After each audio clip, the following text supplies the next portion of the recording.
Hey guys, it's Yashar. I'm about to run off to work, but I thought I'd give you a really quick update on kind of the happity haps around town in the world of food and wine. For starters, I'm sure you guys all heard that just this Monday, 08 Seafood Grill and the Twisted Cork Wine Bar have closed down. Kind of a shame. Obviously, they've been around for a little while in the Portland area, but they're gone now. I guess it's a sign of the times. Hopefully, more new restaurants will come and we'll be have exciting new places to go to. Today, FSD Winery in Woodinville released their new Sauvignon Blanc and the Riesling, both from Evergreen Vineyard in the Ancient Lakes area, 2009, which is of course when I interned there. That must mean the wines are going to be good. No, just kidding. I just cleaned up. That was my job. Don't forget this Monday's Food Opportunity, I guess. By Karen Brown, so this is another one in the great installment. It's sold out, unfortunately, but just so you know what you're missing out on, some of my favorite people in the food and wine world are going to be over there, giving talks. Ron Zimmerman, Carrie Van Dyke from the Herb Farm are going to be there.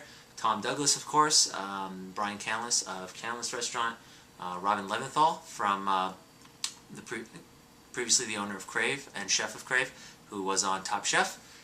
Julian Perry, of course, who does all sorts of things, food editor for Como, writer for Wino, all sorts of things. Don't forget about Nectar Wines Washington Merlot Tweet Up. That's this Wednesday, 3/25, March 25. If you don't know how to get on or get involved with it, check out his website, which I'll try and link that up. There's also going to be some tweet up events, so if you don't want to sit at home and tweet up by yourself, there's going to be some events. One that I know for sure is going to be at the Local Vine. It's going to be hosted by the Local Vine, of course, and then Sean Sullivan of the Washington Wine Report, and Bean Fairbanks of Wine Beer Washington blog. So check them out, both great people, and of course everybody loves the Herb Farm and the people there. Oh, what else? Don't forget Taste Washington, of course, after that. Saturday the 27th is going to be a full day of seminars with all sorts of speakers, Master of Wines, Master Sommeliers, Shane Bjornholm, Bob Betts, Sean Sullivan, who I previously mentioned, Don Smith, who's the sommelier from Purple Bellevue, all sorts of really knowledgeable winemakers and sommeliers and writers are going to be involved with that. So check that out on Saturday, and I'll again try and link up the website for that. And then on Sunday, March 28th, is the grand tasting.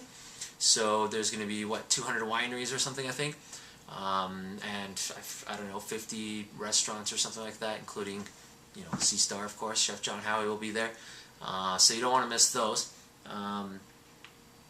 What else? If you haven't been checking out Jess Volker's blog, who is she's a writer for Seattle Metropolitan. Her blog on their website, it's called Sauce. She's kind of been featuring a sommelier every several weeks or once a month or so. So check out the newest edition right now. If you want to check it out, is Tyson, who was a server and a sommelier at Herb Farm. She's now, I believe, the manager and wine buyer for the new Fonte Cafe and Wine Bar. So that's you can check her out and the previous sommeliers that she's featured. And finally, what's kind of new on the Twitter/blogger scene, Taryn Miller, who a lot of you know, at Taryn Miller on Twitter. She started a blog. It's called Sips in the City, kind of a funny play on, I won't mention that show that no one watches. I hope not. Just kidding. And last but not least, anybody ever heard of this wine? I just got this kind of bottle to check out. Canyon's Edge Winery. This is the Sagebrush Red from Horse Heaven Hills.